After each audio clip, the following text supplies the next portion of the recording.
महात्मा गांधी पर सबसे अच्छा निबंध कैसे लिखें, चलिए आपको बताते हैं। इसके लिए सबसे पहले रूपरेखा लिखेंगे। रूपरेखा में प्रस्तावना, गांधी जी का प्रारंभिक जीवन, महात्मा गांधी की शिक्षा दीक्षा, गांधी के सिद्धांत, महात्मा गांधी के आंदोलन, गांधी जी की हत्या, गांधी जी का अद्भुत नेतृत्व, गांधी जी का शिक्षा में योगदान और उपसंहार।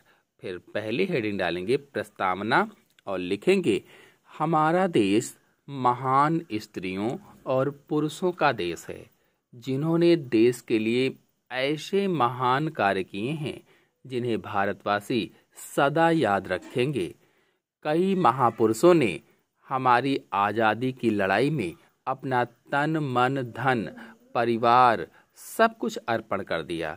ऐसे ही महापुरुषों में से एक थे महात्मा गांधी। महात्मा गांधी युग पुरुष थे जिनके प्रति पूरा विश्व आदर की भावना रखता था।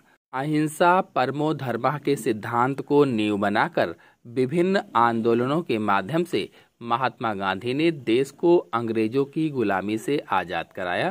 फिर अगली हेडिंग है गांधी जी का प्रारंभिक जीवन। महात्मा गांधी का जन्म 2 अक्टूबर सन 1869 ईस्वी को गुजरात के पोरबंदर नामक स्थान पर हुआ था। इनका पूरा नाम मोहनदास था। इनके पिता का नाम करमचंद गांधी और माता का नाम पुतलीबाई था। इनके पिता करमचंद गांधी राजकोट के दीवान थे।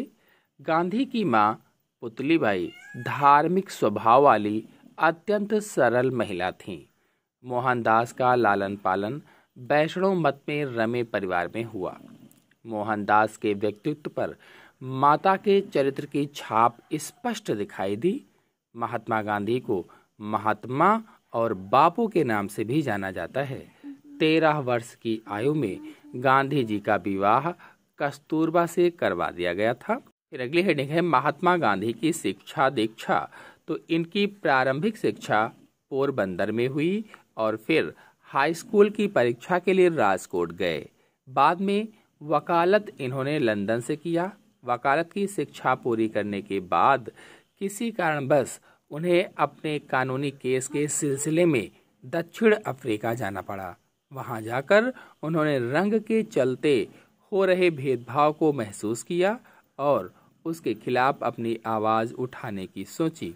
फिर अगली हेडिंग है गांधी जी के सिद्धांत। गांधीवादी विचारधारा के ये 2 आधारभूत सिद्धांत सत्य और अहिंसा हैं। गांधी जी का मानना था कि जहां सत्य है वहां ईश्वर है। अहिंसा का अर्थ होता है प्रेम और उदारता की पराकाष्ठा। गांधी जी के अनुसार अहिंसक व्यक्ति किसी दूसरे को कभी भी मानसिक व शारीरिक पीड़ा नहीं पहुंचाता। इसके अलावा गांधी जी के सिद्धांतों में शाकाहारी रवैया, ब्रह्मचर्य, सादगी और विश्वास भी शामिल हैं। फिर अगली हेडिंग है महात्मा गांधी के आंदोलन।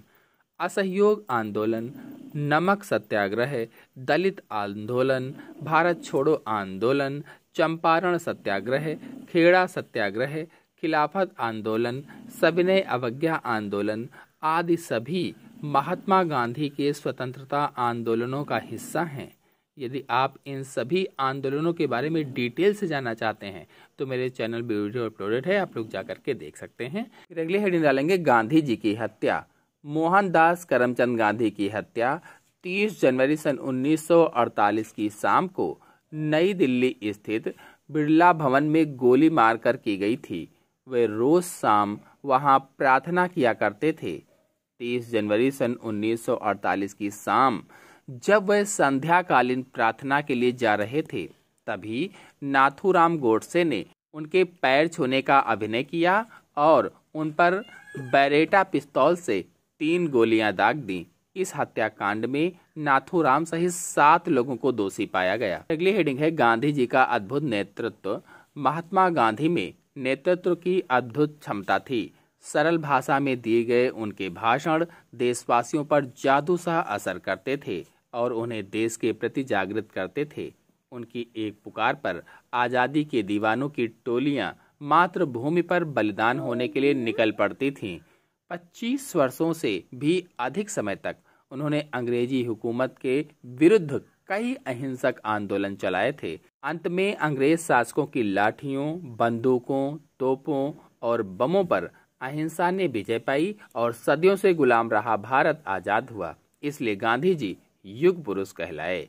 फिर अंतिम हेडिंग है उपसंहार। लिखेंगे, गांधी जी ने प्रेम और भाईचारे की भावना से भारत की जनता के हृदय पर राज किया। वे देश में राम राज्य स्थापित करना चाहते थे। उन्होंने देश को आजाद करवाया। हमारा दुर्भाग्य था कि इस नेता का मार्गदर्शन हम स्वतंत्रता प्राप्ति के बाद अधिक समय तक नहीं पा सके और नाथूराम गोडसे की गोली से 30 जनवरी 1948 को गांधी जी की जीवन लीला समाप्त हो गई। इसी के साथ आप सभी लोगों को धन्यवाद।